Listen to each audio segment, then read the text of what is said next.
Hello दोस्तों, जय हिंद जय भारत। आपका स्वागत है मेरे चैनल पर शिवा की पाठशाला पर। आशा करती हूँ आप लोग भी बहुत अच्छे होंगे, स्वस्थ होंगे और अपनी पढ़ाई में लगे हुए होंगे। तो आज हम अपने इस चैनल पर बात करेंगे यूपी में शिक्षक भर्ती की। जैसे कि उत्तर प्रदेश में यूपी टेट हो चुका है और सुपर टेट आने की संभावनाएं हो सकता है कि टीजीटी की कोई वैकेंसी आ जाए, पीजीटी की भी कोई भी वैकेंसी आ जाए, यानी कि कोई ना कोई शिक्षक भर्ती आएगी आएगी। चाहे 80,000 पद आए, या 35,000 आए, या 32,000 आए, या 23,000 आए, कोई भी भर्ती आ सकती है। चाहे कम पदों की आए या ज़्यादा पदों की आए, लेकिन भर्ती ज़रूर आएगी इस साल। इतना आप याद रखना, आने वाले टाइम में आपको पढ़ाई करनी पड़ेगी। तो आज तो देखते हैं हम क्या कहते हैं।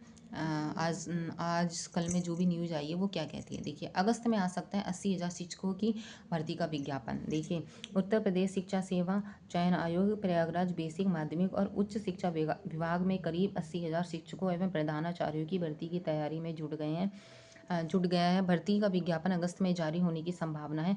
आयोग के सदस्य योगेंद्र नाथ सिंह ने शुक्रवार को मेरठ में बताया कि मुख्यमंत्री के निर्देश पर भर्ती प्रक्रिया में तेजी लाई जा रही है। उन्होंने बताया कि एडेड जो स्कूल है उनमें भी भर्ती आए, उनमें टीजीटी पीजीटी की भर्ती और प्रधानाचार्य की भर्ती के लिए जुलाई के मध्य में अधियाचन मिलने की उम्मीद है। अधियाचन प्राप्त होते ही भर्ती प्रक्रिया शुरू कर दी जाएगी। प्रस्तावित भर्ती में करीब 18,000 टीजीटी और 3,000 पीजीटी, लगभग 2,500 हाई स्कूल इंटरमीडिएट विद्यालयों के प्रधानाचार्यों के पद शामिल हैं। बेसिक शिक्षा विभाग में करीब 55,000 शिक्षकों की भर्ती की जाएगी। इनमें 11,508 प्राथमिक शिक्षकों का अधियाचन आयोग को प्राप्त हो चुका है। अन्य पदों के लिए अधियाचन शीघ्र मिलने की संभावना है। एडेड डिग्री कॉलेजों में करीब 1,700 सहायक आचार्य यानी कि असिस्टेंट प्रोफेसर के पद हैं। इन्होंने स्पष्ट किया है कि टीजीटी पीजीटी और प्रधानाचार्य में अधिकतम आयु सीमा को लेकर कोई नया बदलाव नहीं किया जा रहा है। भर्ती पूर्व की व्यवस्था के अनुसार ही होगी, यानी कि जो भी भर्ती वो पूर्व में जो पाठ्यक्रम है या फिर जो भी स्ट्रेटजी बनाई गई है उसी के अकॉर्डिंग होगी। ये सबसे अच्छी बात है। आपको यहाँ पे कोई चेंजेस करने की ज़रूरत नहीं है। अगर बच्चे 4-5 साल से उसी सेम पैटर्न पे तैयारी कर रहे हैं तो आपको ज़्यादा मेहनत करने की ज़रूरत नहीं है, बस रिवीजन करने की ज़रूरत है। ये बहुत अच्छी बात लगी मुझे यहाँ पे। आयोग सदस्य ने बताया कि भर्ती प्रक्रिया को समयबद्ध ढंग से पूरा करने के लिए आयोग स्तर पर युद्ध स्तर पर तैयारी की जा रही है, ताकि रिक्त पदों पर जल्द नियुक्तियां हो सकें। अब देखिए, एक न्यूज़ और बता देती हूँ मैं आपको। देखिए, एक क्या कहते हैं, जुलाई के बाद जारी हो सकता है। जुलाई, कोई कह रहा है जुलाई की मिड में होगा, कोई कह रहा है अगस्त के फर्स्ट वीक में होगा, कोई कह रहा है अगस्त के मिड में होगा, कोई कह रहा है कि जुलाई के बाद होगा। कुछ भी हो सकता है, यानी कि भर्ती जरूर आएगी, कहने का मतलब है। देखिए, 37,200 पदों पर भर्ती का विज्ञापन, अभी 37,000 का कह रहा है। तो देखिए, निदेशालय में 2,107 सहायक प्रोफेसर के रिक्त पदों का अधियाचन पोर्टल पर किया अपलोड। अब देखिए क्या कहते हैं। उत्तर प्रदेश शिक्षा सेवा चयन आयोग जुलाई के माह के बाद 37,200 पदों पर भर्ती विज्ञापन जारी कर सकता है। इसमें बेसिक माध्यमिक और उच्च एडेड महाविद्यालयों के रिक्त पद शामिल है। आयोग के ई अधियाचन पोर्टल पर रिक्तियों का अधियाचन मिलना शुरू हो गया है। उच्च शिक्षा निदेशालय ने शुक्रवार को 2,107 सहायक प्रोफेसर के रिक्त पदों का अधियाचन आयोग के पोर्टल पर अपलोड कर दिया है। इससे पहले 111 प्राचार्य पदों के लिए भी अधियाचन अपलोड किया जा चुका है। एडी माध्यमिक कामता राम पाल के अनुसार एडेड माध्यमिक विद्यालयों में प्रधानाचार्य, सहायक अध्यापक, प्रवक्ता आदि के करीब 24,000 पदों के लिए अधियाचन जल्द ही अपलोड होने की संभावना है। बेसिक शिक्षा विभाग के नगरीय क्षेत्र में लगभग 11,000 पदों के लिए अधियाचन पिछले माह में ऑफलाइन भेजा गया था। प्रदेश में संचालित 330 से अधिक एडेड महाविद्यालयों में 111 प्राचार्य पद रिक्त हैं। इन पदों पर चयन प्रक्रिया जुलाई के बाद शुरू होने की उम्मीद है। विज्ञापन संख्या 2151/2022 के तहत 1,017 पदों पर चयन प्रक्रिया अंतिम चरण में है। उधर उच्च शिक्षा निदेशालय के निर्देशक डॉक्टर BLA शर्मा के अनुसार 2,107 सहायक प्रोफेसर के रिक्त पदों का अधियाचन अपलोड कर दिया गया है। इसके पहले 111 प्राचार्यों के पद का अधियाचन अपलोड किया गया था। देखिए, वैकेंसी जरूर आएगी, आप अपनी पढ़ाई में लग जाइए। देखिए, मैं एक न्यूज़ और बता देती हूँ आपको, ध्यान से सुनिए। देखिए, प्रधानाचार्यों और प्रधानाध्यापक और प्रधानाचार्यों के 2,643 पदों का अधियाचन अपलोड, यानी कि 2,643 पदों का अधियाचन अपलोड हो चुका है। माध्यमिक शिक्षा अरे यार, क्या हो रहा है।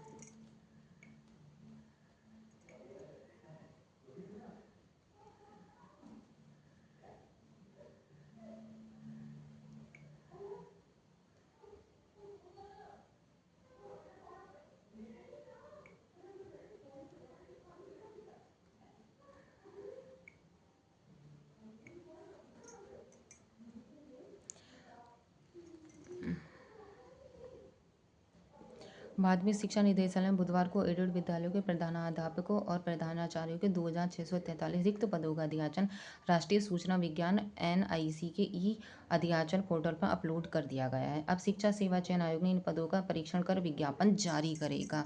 यानी कि आज की ये न्यूज है, ये 2,643 पदों का विज्ञापन जारी कर सकता है। कोई पता नहीं जुलाई के मिड में ही आ जाए, 20 जुलाई तक, 30 जुलाई तक, 25 जुलाई तक कोई ना कोई वैकेंसी जरूर देखने को मिलेगी।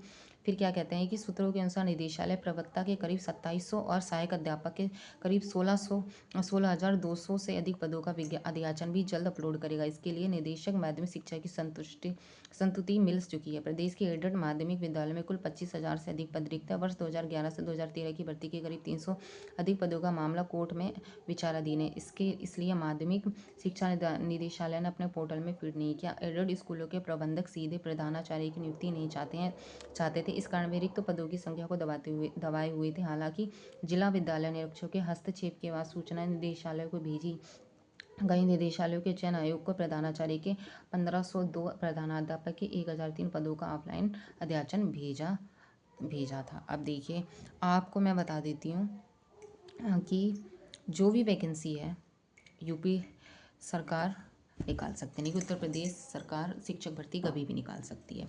मैंने आपको बता दिया कि पेपर भी आपका 150 नंबर का ही होगा। जैसा हमारा सुपर टेट का जो पहले वाला सिलेबस है, सेम वैसा ही सिलेबस रहेगा, सेम वही पैटर्न रहेगा। आपके लिए सबसे अच्छी बात यही है कि सुपर टेट में इन्होंने कोई चेंजेस नहीं किया है। बाई चांस सुपर टेट में कोई चेंजेस कर देते या फिर माइनस मार्किंग कर देते या फिर ऑप्शन जो 4 आते वो 5 कर देते या कुछ भी कर देते, तो सबसे ज़्यादा दिक्कत हम ही बच्चों को होती जो हम 5 साल 6 साल से तैयारी कर रहे हैं। अब देखिए, जो बच्चा बहुत लगनशील है, यानी कि जिन्हें किसी भी कंडीशन में इस साल जॉब चाहिए, या फिर जो बहुत अधिक पढ़ने वाले हैं, यानी कि उनका यही है कि मुझे जॉब करनी है, 5 साल में कहीं स्कूल ज्वाइन नहीं करूँगी, मैं शादी नहीं करूँगा या शादी नहीं करूँगा, मैं घर का कोई काम नहीं करूँ, मुझे पढ़ाई करनी है तो करनी है, चाहे वैकेंसी आ जाए चाहे कल आए, मैं अपने मतलब पढ़ाई से भटकूंगी नहीं। ये कई बच्चों ने सोच रखा है लड़कों लड़कियों ने। तो उनके लिए तो ये बहुत सही है, मतलब बहुत इजी वे है, यानी कि उन्हें बस रिवीजन करने की ज़रूरत है। अगर बाई चांस जो बच्चे सेम इसी पैटर्न पे तैयारी कर रहे हैं और बाई चांस सुपर टेट का पैटर्न चेंज हो जाता, सपोज करो 250 नंबर का हो जाते हैं, 200 नंबर का हो जाते हैं, 300 नंबर का हो जाता, माइनस मार्किंग हो जाती, या सिलेबस में बहुत से चेंजेस हो जाते, जैसे कि मान के चलिए बीटीसी में चूज़ करने को दिया जाता कि आपने ग्रेजुएशन में क्या ले रखा था, कुछ भी हो सकता था, तो आपको कितनी ज़्यादा दिक्कतों का सामना करना पड़ता, बहुत ज़्यादा दोबारा शुरू से, यानी कि जीरो से लेके जेड तक दोबारा तैयारी करनी पड़ती। आप ये सोचिए कि 5 साल बाद अगर भर्ती आ रही है या 6 साल बाद भर्ती आ रही है और उसमें कोई चेंजेस नहीं हुआ है, तो आप ये समझिए मेरे पास गोल्डन चांस है। अब मुझे भी ये लग रहा है कि गोल्डन चांस आया है, ये खासकर बीटीसी वालों के लिए, डीएलएड वालों के लिए। मुझे लगता है डीएलएड वालों और बीटीसी वालों के लिए ये मौका गोल्डन चांस है। अब जो बच्चे तैयारी नहीं भी कर रहे हैं या इन्होंने 1-2 साल ही तैयारी करी है, बिल्कुल भी नहीं करी है, अब वो बच्चे मेरी वीडियो देख रहे हैं जिन्होंने तैयारी नहीं करी है, तो मैं उनसे यही कहना चाहती हूँ कि आप अपनी तैयारी में आज से ही लग जाइए। जीके पढ़ना स्टार्ट कीजिए, हिस्ट्री पढ़ना स्टार्ट कीजिए, पॉलिटी पढ़ना स्टार्ट कीजिए, पीवाईक्यू देखिए, यूपी टेट के फिर से अगर आपने यूपी टेट पास कर लिया उसमें पीवाईक्यू पढ़िए, उसके बाद भी अपना यूपी टेट का पीवाईक्यू देख के जाइए। जितने भी पीवाईक्यू हैं, सी टेट को उठा लीजिए, सी टेट में आप सी टेट लेवल 1 को उठा लीजिए या लेवल 2 को भी उठा लेंगे ना सी टेट में, बीटीसी या डीएलएड वाले, तो उनको बहुत ज़्यादा बेनिफिट रहेगा। जैसे सपोज कीजिए उन्होंने सुपर टेट का जो पैटर्न दिया है या सिलेबस दिया है हमें वो सेम है, लेकिन उसके अंदर क्वेश्चनों को चेंज कर सकते हैं। हो सकता है डीपली पूछ ले, एनसीईआरटी के बहुत ज़्यादा डीपली क्वेश्चन पूछ ले, जैसा सीटेट में पूछा गया है, पूछ लिया गया, तो आप क्या करोगे? तो मुझे ऐसा लगता है कि सी टेट के पी वाई क्यू सारे पढ़ लीजिए, यूपी टेट के सारे पी वाई क्यू पढ़ लीजिए, सुपर टेट एक बार हो उसको काफ़ी बार देख लीजिए। जो जितने भी पी वाई क्यू हैं आप उनकी एक स्पेशल बुक मंगा लीजिए, यूथ की मंगा लीजिए, अरिहंत की मंगा लीजिए, या फिर जो भी आपको अच्छी लगती है वो मंगा लीजिए, या फिर सारे पेपर डाउनलोड कर लीजिए और उनकी फ़ोटोकॉपी करा लीजिए और बहुत अच्छे से पढ़िए। विद एक्सप्लेनेशन पढ़ना है आपको। ये नहीं करना है कि हाँ ऑप्शन 4 हैं, ए सही, बी सही, डी सही, सी सही, ऐसा कुछ भी नहीं करना है आपको। क्या करना है, जो भी आंसर देगा आप उनका एक्सप्लेनेशन कीजिए। क्योंकि मैंने जो भी टीजीटी की इस बार होम साइंस की तैयारी की थी, पहले मैंने यूट्यूब से की, अपनी बुक से की, खुद क्वेश्चन बना के करी, वो तैयारी में मेरी अच्छी थी। लेकिन उसके बाद मैंने यूथ की अपनी बुक मंगा ली थी, उसमें बहुत सारे क्वेश्चन थे, मैं उनको एक क्वेश्चन को कम से कम 4-4 बार पढ़ती थी। मुझे बहुत ज़्यादा उससे बेनिफिट हुआ था। तो आपको जो भी करना है, PYQ तो ज़रूर ज़रूर ज़रूर पढ़ने हैं किसी भी कंडीशन में। और आप अपना टाइम टेबल बना लीजिए। जैसा कि अब मौसम भी बहुत अच्छा हो गया है, बारिश हो गई है, तो मुझे नहीं लगता है कि ज़्यादा गर्मी लगेगी। कूलर भी चलाने की ज़रूरत नहीं। सबसे बड़ी बात है, कूलर में पानी भरने की ज़रूरत नहीं। भाई कूलर में पानी भरो तो हमारा माइंड भी डाइवर्ट हो जाता है, गर्मी भी लगती है, लाइट चली जाती है। बारिश के टाइम गाँव में बहुत बार बारिश हो जाती है तो लाइट चली जाती है, पंखे, हाथ वाला पंखा करना पड़ता है या फिर दूसरा पंखा भी लगाना पड़ता है। उतनी सुविधाएं अभी भी गाँव में अवेलेबल नहीं हो पाती जितनी सिटी में है। तो मैं तो ऐसे कहती हूँ, आप अपना टाइम टेबल दिन का बनाइए। आप अपना 10 बजे तक सारा काम फिनिश कर लीजिए, खासकर लेडीज़ हैं। मैं तो कहती हूँ, अगर किसी के हस्बैंड या किसी के मम्मी पापा ये भी वीडियो देख रहे हैं, तो मैं तो कहती हूँ अपनी बेटियों को, अपने बहू को बहुत सपोर्ट कीजिए कि उनसे काम करवाओ, लेकिन इतना काम मत करवाओ कि उनकी पढ़ाई डिस्टर्ब हो जाए। और सबसे बड़ी बात ये रहती है, जो मैरिड लेडी होती हैं उनके बच्चे हो जाते हैं और उनको नींद बहुत आती है। तो मैं तो ऐसे कहती हूँ, पढ़ाई कर लीजिए, उसके बाद 1 घंटा 2 घंटा सो लीजिए। देखिए, जो माइंड जब सो जाता है ना, उसके बाद जब हम रिफ्रेश हमारा माइंड हो जाता है तो बहुत अच्छी पढ़ाई होती है।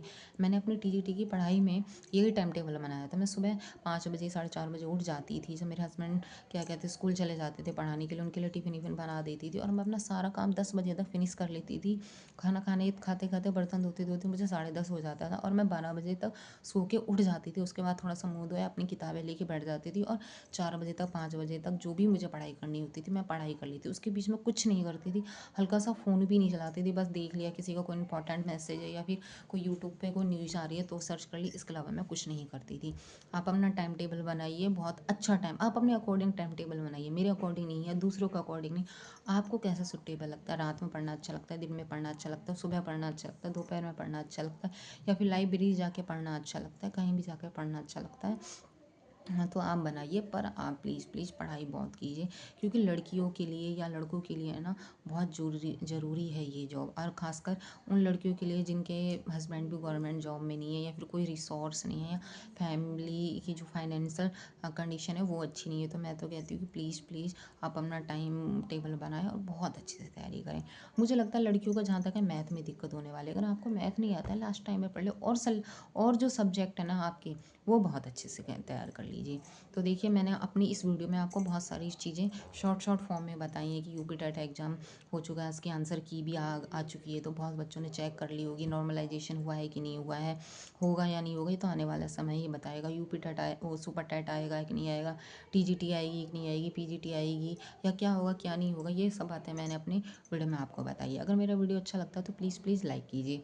और अब मैं अपनी नेक्स्ट वीडियो लेके आऊँगी कि आप अपनी तैयारी के लिए कैसे टाइम निकालें। हाउस वाइफ हैं वो, जो हाउस वाइफ हैं वो अपनी पढ़ाई कैसे करें, जिनको नींद ज़्यादा आती है, जिनके बच्चे हैं, वो अपनी तैयारी कैसे करें, अपना मतलब पढ़ाई का वाला टाइम कैसे निकालें। और जिनको हेल्थ इश्यू है, वे अपनी हेल्थ को कैसे इम्प्रूव करें, पढ़ाई के दौरान क्या करना है क्या नहीं करना है। नेक्स्ट वीडियो मेरा इसी टॉपिक पे होगा। अगर आपको मेरा वीडियो अच्छा लगा तो प्लीज़ वीडियो को लाइक कीजिए और अपनी पढ़ाई पे पूरा पूरा ध्यान बनाए रखिए।